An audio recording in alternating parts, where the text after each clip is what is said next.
দেখেন, জামাত ইসলাম এবং বিএনপির মধ্যে নেতাদের মধ্যে তর্ক বিতর্ক কোন পর্যায়ে চলে গেছে। সেখানে নীলুফার চৌধুরী মনি, বিএনপির স্বনির্ভর বিষয়ক সহ সম্পাদক, তিনি বেসরকারি একটা টকশোতে বলছেন যে আমরা ছাত্রলীগকে হেলমেট বাহিনী বলতাম।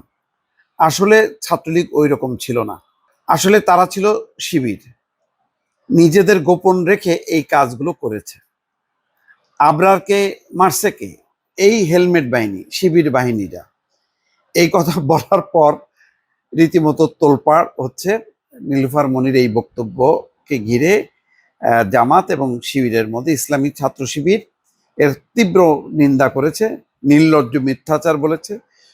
তাদের কেন্দ্রীয় সভাপতি জাহিদুল ইসলাম এবং সেক্রেটারি নুরুল ইসলাম সাদ্দাম যৌথ বিবৃতি পাঠিয়ে এই প্রতিবাদ করেছে। এটা কেন আসলে হচ্ছে এই কারণে, সম্প্রতি ডাকসু এবং জাকসু নির্বাচনের পর যখন কি ব্যর্থতা, কেন ছাত্র দল ভালো করতে পারছে না, শিবির এইরকম ভালো করলো, তখন আলোচনা এসছে যে ছাত্র শিবির তো ক্যাম্পাসেই ছিল। কিভাবে ছিল?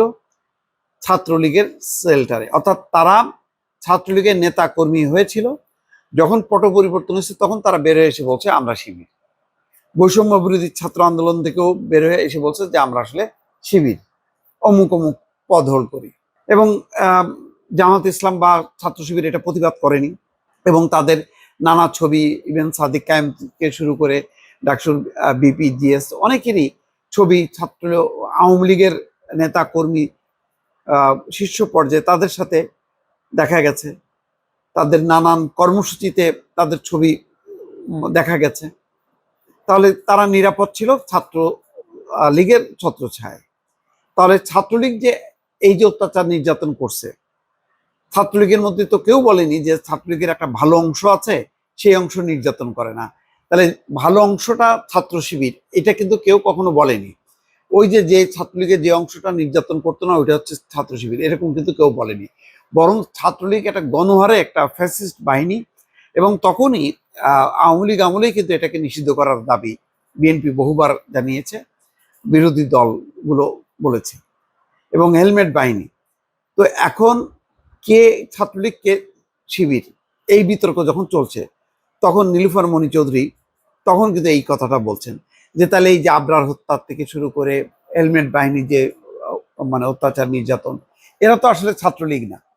ছাত্রলীগ ভালো ছিল কিন্তু শিবির এই কাজগুলো করত। এখন এই বিতর্কটা, এটার আসলে কি সমাধান আছে? আপাতত সমাধান নেই। এখন ছাত্র দল বা বিএনপি নানা রকম প্রতিক্রিয়া দেখাচ্ছে। তারা যেহেতু ক্যাম্পাসে নেই, তারা ক্যাম্পাসে কার্যক্রম শুরু করছে মূলত 5ই আগস্টের পর থেকে। ফলে এত দ্রুত সময়ের মধ্যে তারা যে মানে ক্যাম্পাসে ভালো অবস্থা করবে, এটা আশা করা যায় না। তার ফলাফল দেখা যাচ্ছে ডাকসু জাকসুতে।